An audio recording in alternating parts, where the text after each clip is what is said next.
Idalia made landfall in Florida this morning as a major hurricane, bringing with it dangerous winds and devastating storm surge. At this hour, 8 Midlands counties are under a tropical storm warning. Before the storm is over, some of us could see up to 6 inches of rain.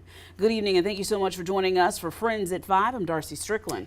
And I'm J.R. Barry. It's been a very busy weather day as Idalia begins to bring heavy rain to the Midlands. We're going to begin our team coverage on Idalia with Andrea Mock, who joins us live from Columbia's 5 Points. Good evening.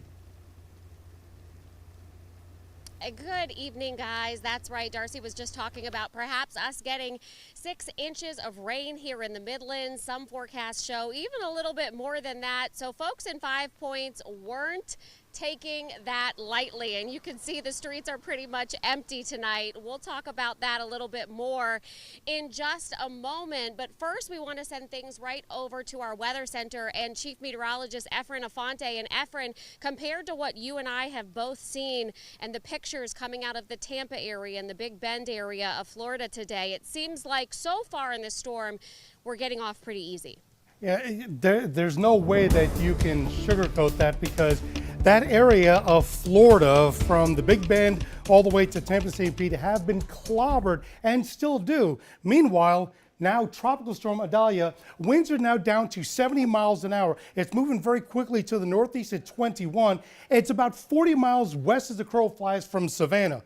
Now, all indications that it's going to stay as a tropical storm as it makes its way through the low country, about 60 mile an hour wind sustained by sometime early tomorrow morning. Now, tropical storm warnings are still in effect, as Darcy mentioned, for 8 of our Midland counties, and this is going to continue until they finally push this off and cancel it. But in addition to that, there's tornado watches not coming any of our Midland communities. It's all along the low country and into the Grand Strand.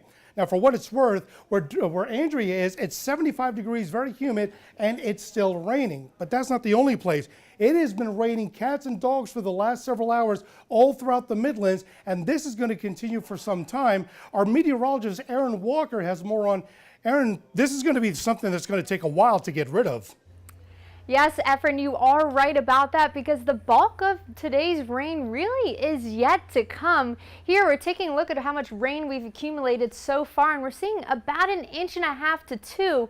But if you remember, the forecast is for much more. In fact, we're taking a look at our flood watch, which is all throughout the Midlands. We're going to see the possibility for very prone areas to flood, urban areas, areas that you know typically are not safe to drive on. That weather is yet to come. So let's take a look once again at our forecast. We're going to see the possibility of near 7 inches of rain coming to Orangeburg. Like I just mentioned, we've seen so far about 1.5 inches to 2, but there's a lot more rain to come. Now, some of the northern counties are getting away safely, but as I mentioned, we are still going to see a lot more rain. So here's a look at your forecast. Tonight, cool down to 70 degrees with that 100% chance of rain still. But as we look forward to our Thursday, conditions are really going to get a lot better.